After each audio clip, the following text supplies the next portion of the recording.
ओम नमः सिद्धेभ्यः। जब बोलो आदि ब्रह्मा ऋषभ देव भगवान की जय। अयोध्या शाश्वत तीर्थ क्षेत्र की जय। द्वादशांगमयी सरस्वती माता की जय। सरस्वती नमस्तुभ्यं वरदे कामरूपिणी विद्यारंभं करिष्यामि सिद्धिर्भवतु मे सदा। हे सरस्वती माता, आपके लिए बारंबार नमस्कार है। आप हमें वरदान दीजिए कि ज्ञान की निरंतर वृद्धि हो और अब विद्या का आरंभ किया जाता है, अर्थात हम स्वाध्याय का शुभारंभ करते हैं। देश के सुदूरवर्ती नगरों में बैठे जिज्ञासु भाई बहन पुस्तक खोल करके तैयार हो गए हैं और 6 ढाला का स्वाध्याय प्रारंभ किया जा रहा है। एक प्रश्न के साथ शुरुआत करती हूँ।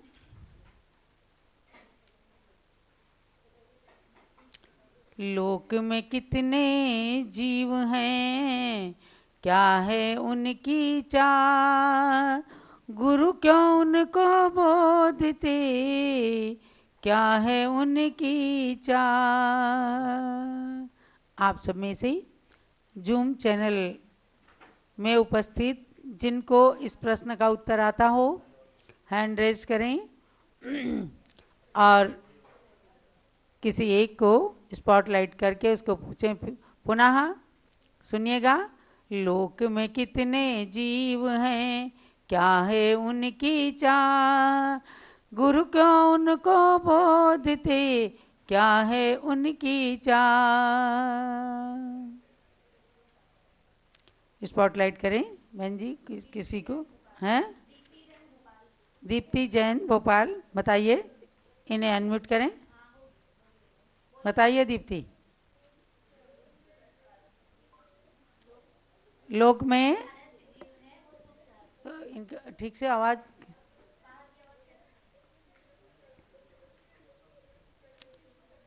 क्या कह रहे हैं? दीप्ति जी ठीक से बोलिए। लोक में अनंत जीव हैं आपने बताया, और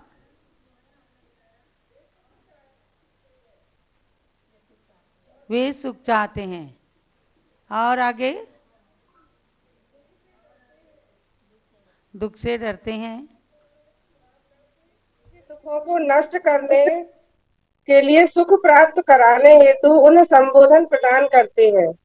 बहुत सुंदर इन्होंने उत्तर दिया है। दीप्ति जैन भोपाल, इनके लिए सब लोग क्लैपिंग करें, ताली बजाएं। लोक में अनंत जीव हैं और उनकी चाह है कि हमें सुख मिले, कोई दुख नहीं चाहता, और गुरु उनको इसलिए संबोधन देते हैं कि वे सुख को प्राप्त कर सकें, ऐसी शिक्षा उन्हें प्रदान करते हैं।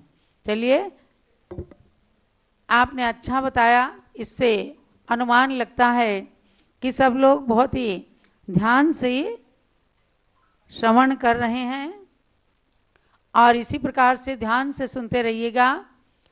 और फिर परीक्षा की तारीख भी आपकी घोषित की जाएगी कि आपके एग्जाम कब हैं।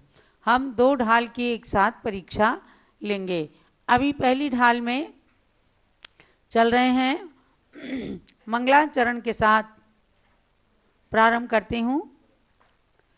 3 भुवन में सार वीतराग विज्ञानता, शिव स्वरूप शिव का नमः त्रियोग संहारिके। अधोलोक, मध्यलोक, ऊर्ध्वलोक, इन तीनों लोकों में वीतराग विज्ञानता सार में सार वस्तु है, और वह वीतराग विज्ञानता कहीं और नहीं, हम सब की आत्मा के अंदर छिपी हुई है। और जिन्होंने उस वीतराग विज्ञानता को प्रकट कर लिया, वे भगवान शब्द से संबोधित किए गए। ऐसे उन भगवान को और वीतराग विज्ञानता को, आत्मा के सार को मन वचन काय से नमस्कार करके अब हम आते हैं श्लोक नंबर 13 पर, पेज नंबर 7 खोल लीजिएगा। जननी उदर बस्यो नवमास, अंग सकुचते पाई त्रास, निकसत जे दुख पाए घोर, तिनको कहत न आवे और। हम तिर्यंच गति से नरक गति के दुखों की ओर पहुँचे थे और वहाँ के असंख्य दुखों का वर्णन सुना, या यूँ समझिए कि उन नरक के भोगे हुए दुखों का एक बार स्मरण करके और किसी प्रकार से कर्म जोगते नरगति लहें, जो ऊपर की पंक्ति आपने पढ़ी थी कि पुण्य के संयोग से हमें नर गति, मनुष्य गति प्राप्त होती है।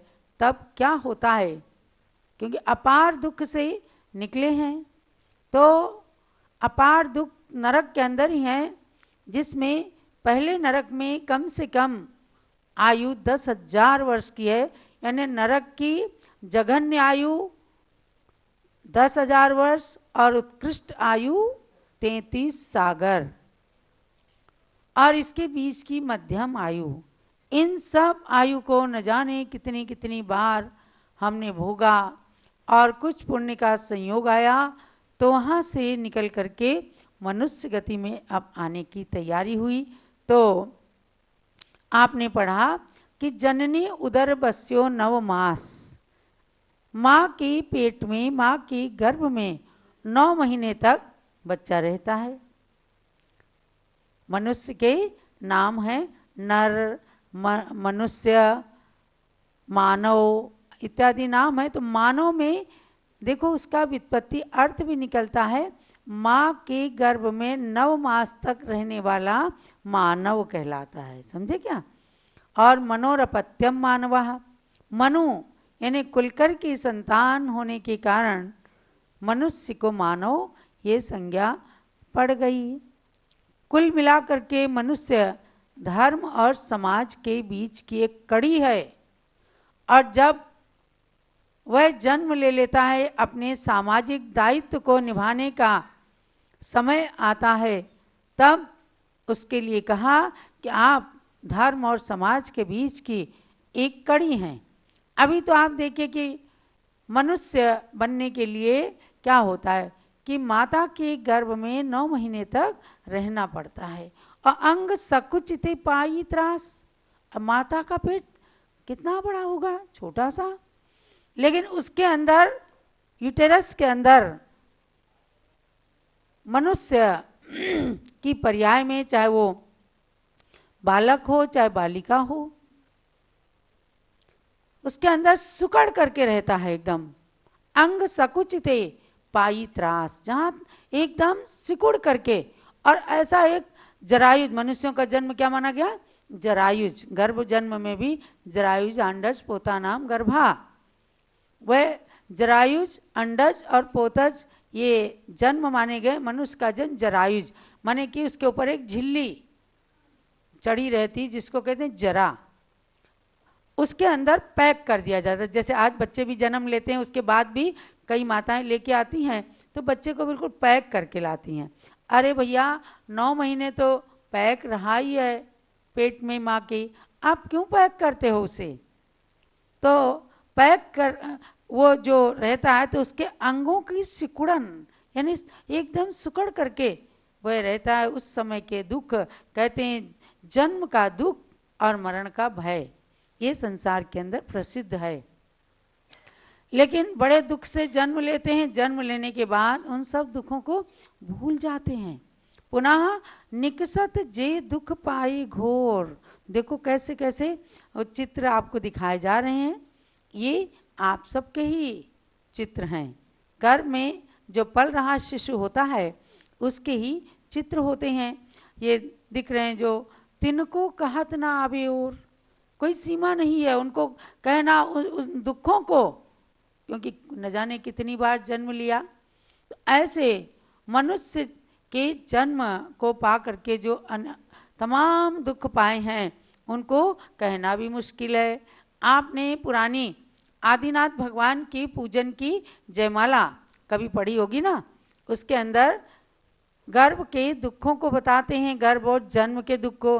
उसमें क्या कहते हैं, प्रभु गर्भ तना दुखे अब कहूँ, जठे सकुड़ाई को ठौर हो, हलन चलन नहीं कर सक्यो, जठे सघन कीच घन घोर हो, मारी दीन तणी सुन बीनती। जैसे कोई गर्भ अवस्था के दुखों को भगवान के सामने कह रहा है भक्त कि वहां पर माँ के मलमूत्र से सहित जो मुझे स्थान मिला है, गर्भावस्था के दुख को मैंने सहन किया।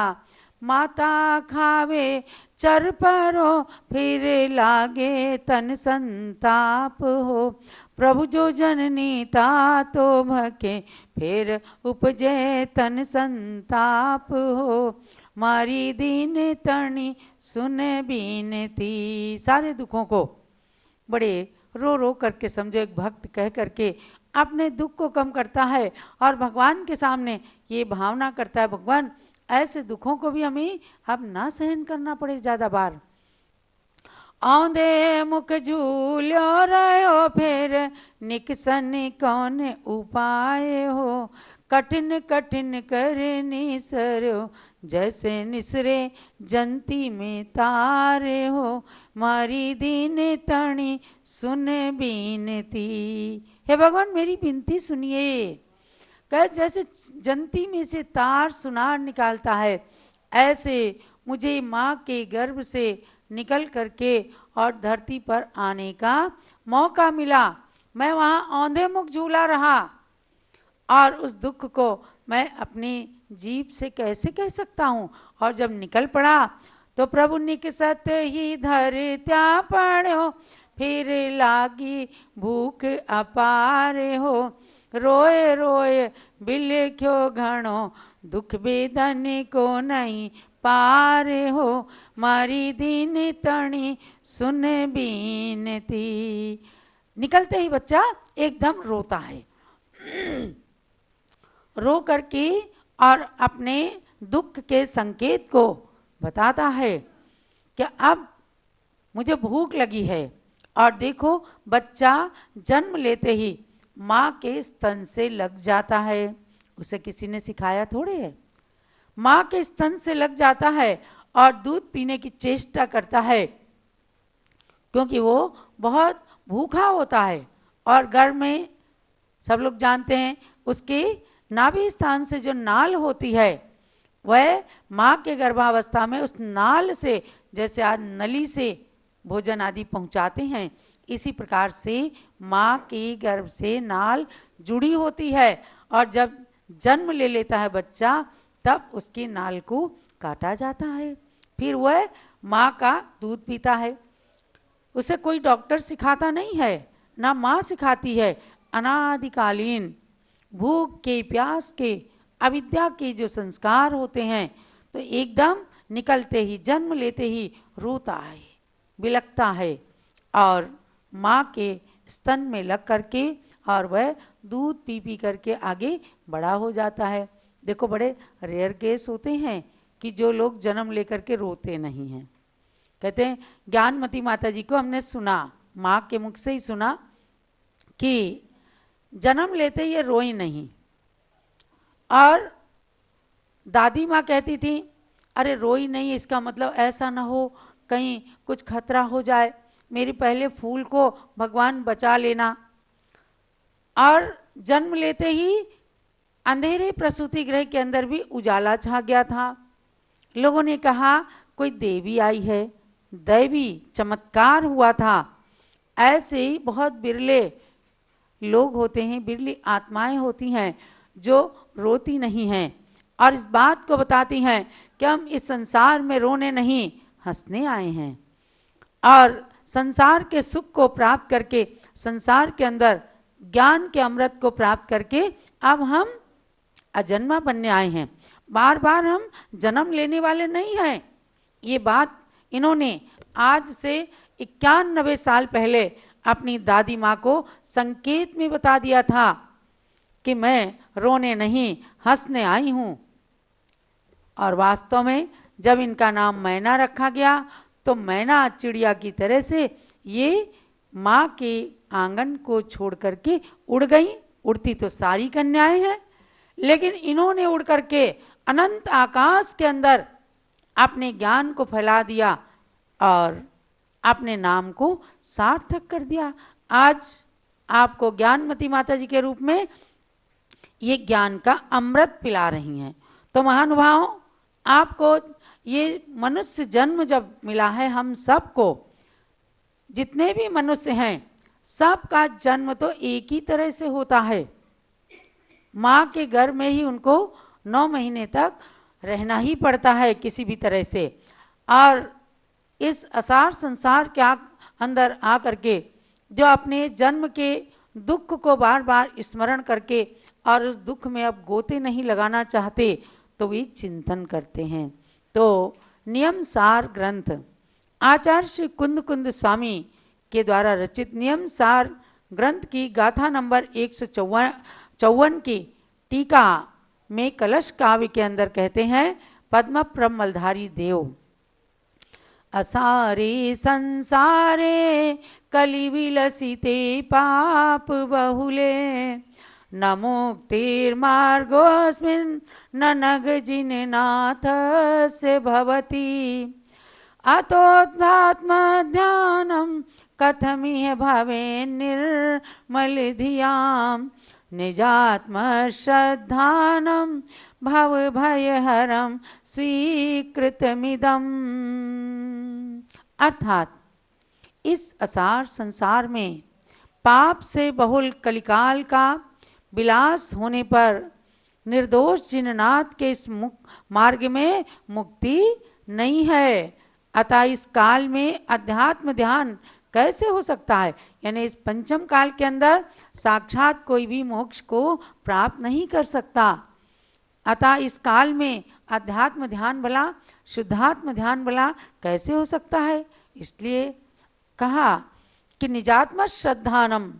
फिर आप क्या करें? निर्मल बुद्धि वालों के लिए कहा कि भव भय का नाश करने वाला ये निजात्मा का श्रद्धान ही आपको स्वीकार करना चाहिए। यानी श्रद्धान करो कि हम सबकी आत्मा भगवान आत्मा है। हम व्यवहार से संसारी हैं और निश्चय से हम भगवान आत्मा हैं, क्योंकि हमारी आत्मा के अंदर भगवान छिपा है। जैसे दूध के अंदर घी, तिल के अंदर तेल, बीज के अंदर वृक्ष छिपा रहता है कि नहीं? फिर वह पुरुषार्थ करने पर प्रकट हो जाता है। एक बीज को डाला जाता है, कितना बड़ा वृक्ष बन जाता है, फल फूल देने लगता है। इसी प्रकार से हम सबके आत्मा के अंदर बीज रूप में, तेल के रूप में, घी के रूप में परमात्म तत्व भगवान आत्मा छिपा हुआ है। उसका श्रद्धान करो। श्रद्धान करते करते इतना दृढ़ श्रद्धान कर लो, आने वाले चतुर्थ काल में जब हमारा जन्म हो, मनुष्य जन्म पुरुष पर्याय मिले, निर्ग्रंथ दिगंबर मुनि बन करके, और फिर हम साक्षात मोक्ष को प्राप्त कर लें और इस असार संसार के अंदर पुनः बार बार हमारा जन्म मरण नहीं होने पाए। यह अपने को ध्यान में रखना है। इसलिए हम सब जो जिस कष्ट को सहन करके आए, देखो कितना कष्ट, कठिन कठिन कर निसर्यो, जैसे निसरी जंती में तार हो, जंती से तार की तरह हम निकल करके धरती पर आकर रोते रोते बिलखते हुए हमने अपने शैशव अवस्था को बिताया। और फिर माँ के लाड़ प्यार ने, पिता के दुलार ने और सगे संबंधियों के प्यार ने हम सबको बड़ा कर दिया। तो आगे उस स्थिति को और भी बताएंगे, क्योंकि दुख सब जगह है। दुख नरक में अपार दुख है, तिर्यंच गति में असहनीय दुख है, मनुष्य गति में सोचते हैं कुछ थोड़ा बहुत सुख है, कुछ सुख है और कुछ दुख है। लेकिन आचार्य की भाषा में कहते हैं दुखम किंचित सुखम किंचित चित्ते भांति जड़ात्मना। ये मूर्ख लोग विचार करते हैं कि कुछ सुख कुछ दुख, और वास्तविकता में देखा जाए तो दुख ही दुख है। तो ऐसे आचार्यों की वाणी यहाँ तो गुरु को सुनना है। जो पहली पंक्ति में कह दिया कि कहें सीख गुरु करुणाधार, ऐसी सीख माने शिक्षा गुरु करुणा करके दे रहे हैं। ये किसी की अपनी वाणी नहीं है, ये आचार्यों की अनादिकालीन वाणी है। इसलिए कहा भव्यात्माओं कि गुरु गोविंद दोऊ खड़े काके लागू पाए, और बलिहारी गुरु आपने गोविंद दियो बताए। जो संप्रदाय, जो जाति, जो मजहब भगवान को भी नहीं मानता, वो सब गुरु को जरूर मानते हैं। जहाँ गुरु और गोविंद माने भगवान। यदि गुरु और भगवान दोनों हमारे सामने हैं तो काके लागू पाए, मैं किसके पहले पैर पड़ूं? तो गुरु को इसलिए ज्यादा महत्व दिया कि गोविंद का माने भगवान का रास्ता, भगवान की महिमा, भगवान कैसे बना जाता है, इस बात को अगर बताने वाले हैं तो गुरु ही है। भगवान तो कुछ बताते नहीं, क्योंकि भगवान ऊपर चले गए। भगवान तो भगवान बन गए। भगम पुण्यम अस्य अस्ति भगवान। जिनके पास बस पुण्य का समूह, पुण्य का घड़ा इकट्ठा हो गया, बस पुण्य फला अरहंता, फिर उसके फल को भगवान अरहंत के रूप में उन्होंने प्रकट। तो भव्यात्माओं, ये सबको मालूम है कि माता पिता के रजवीर से शरीर बनता है, और शरीर बनने की प्रक्रिया है कि जब संतान गर्भ में आती है उस समय एकदम किसी को पता नहीं चलता, एक बुलबुले की तरह से आता है। और अगर वहीं पर आयु खत्म हो जाती, मर भी जाता है और पता ही नहीं चलता। और जब नहीं मरते हैं, पूरे 9 महीने गर्भ में रहकर जन्म लेते हैं, उनकी ग्रोथ धीरे धीरे बढ़ती है। तो कहते हैं ना कि 1 सप्ताह के बाद जब प्रेगनेंसी पॉजिटिव आती है तब समझते हैं कि अब गर्भ में संतान आ गई। उसके बाद ग्रोथ बढ़ते बढ़ते बढ़ते बढ़ते फिर जब शरीर के अंगोपांग बनने लगते हैं, और बनते बनते 7 माह के अंदर अंगोपांग बन जाते हैं, तो कोई 7 माह से हो जाते हैं अंगोपांग बनते हैं, परंतु वे सब बहुत शिथिल, बड़े सेंसिटिव होते हैं, बड़े कोमल होते हैं। तो 7 महीने में जन्म लेते हैं तो कोई कोई बच्चे जी नहीं पाते, और कोई पुण्यशाली होते हैं तो जी जाते हैं, वरना 8वें और 9वें मास को भी पूर्ण करके कई संतानों का जन्म होता है। ऐसे पूर्ण आयु को, यानी पूर्ण उस अवस्था को प्राप्त करके जन्म लेना भी अपने आप में वर्तमान में बड़ा भारी पुण्य हो गया। कि समझो माताएं गर्भ में धारण करके आपको जन्म दे दें, ये भी बड़े पुण्य की बात है। तो अपने पुण्य की सराहना करो कि इतने दुखों से हमने अब मनुष्य जन्म को प्राप्त कर लिया है। इसलिए हम मनुष्य जन्म का एक भी क्षण व्यर्थ नहीं जाना चाहिए। हमेशा परोपकार, आत्मचिंतन, आत्महित, और आत्महित के साथ आध्यात्मिकता की प्राप्ति, भौतिक सुखों के साथ साथ आध्यात्मिक सुख का भी आनंद लेना। तो इस प्रकार से हम आपको ये बताना चाहते हैं कि मनुष्य जन्म अब आपको प्राप्त हो गया, यानी कि पहली ढाल में 16 श्लोकों के अंतर्गत 13वें चौपाई में आपने अब मनुष्य जन्म की बात को सुन लिया है, और उस जन्म को प्राप्त करके उसकी सार्थकता की ओर लगे हुए हैं। आगे इसी प्रकार से विषय चलता रहेगा, और अपने मनुष्य जन्म को सार्थक करने के लिए अच्छी अच्छी बातों की ओर बढ़ेंगे, और इसके ज्ञान को प्राप्त करके परीक्षा आदि की भी तैयारी करते रहेंगे। जावाणी के ज्ञान ते सूझे लोका लोग, सोवाणी मस्तक चढ़ो सदा देत हूँ दोग। हे जिनवाणी भारती तो ही जपूं दिन रैन, जो तेरी शरणा गए सो पावे सुख चैन। जलो द्वादशांग मई जिनवाणी माता की जय।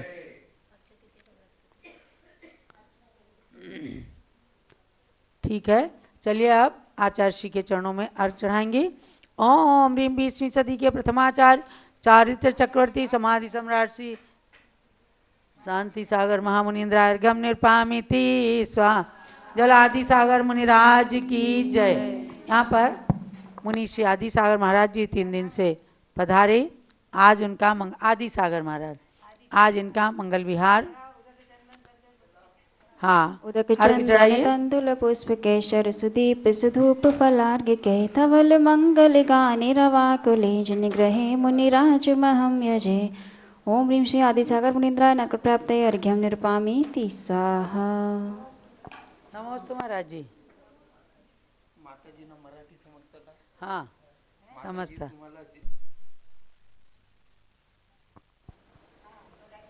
मी तुम्हाला ज्या वेळेस दिगंबर अवस्थेत सुद्धा बघतो तर माझे हात मना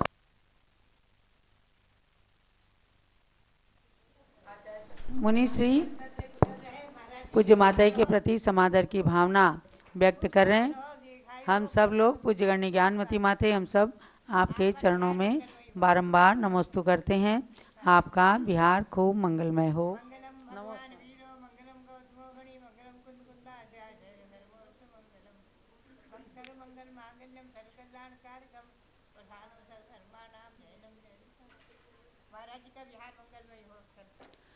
एक सूचना है, श्रीमती अर्चना जैन भोपाल मध्य प्रदेश, हाँ, इनके द्वारा अक्षय तृतीया, तुम लोग जाओ साथ में जाओ, अक्षय तृतीया पर्व का व्रत किया जा रहा है।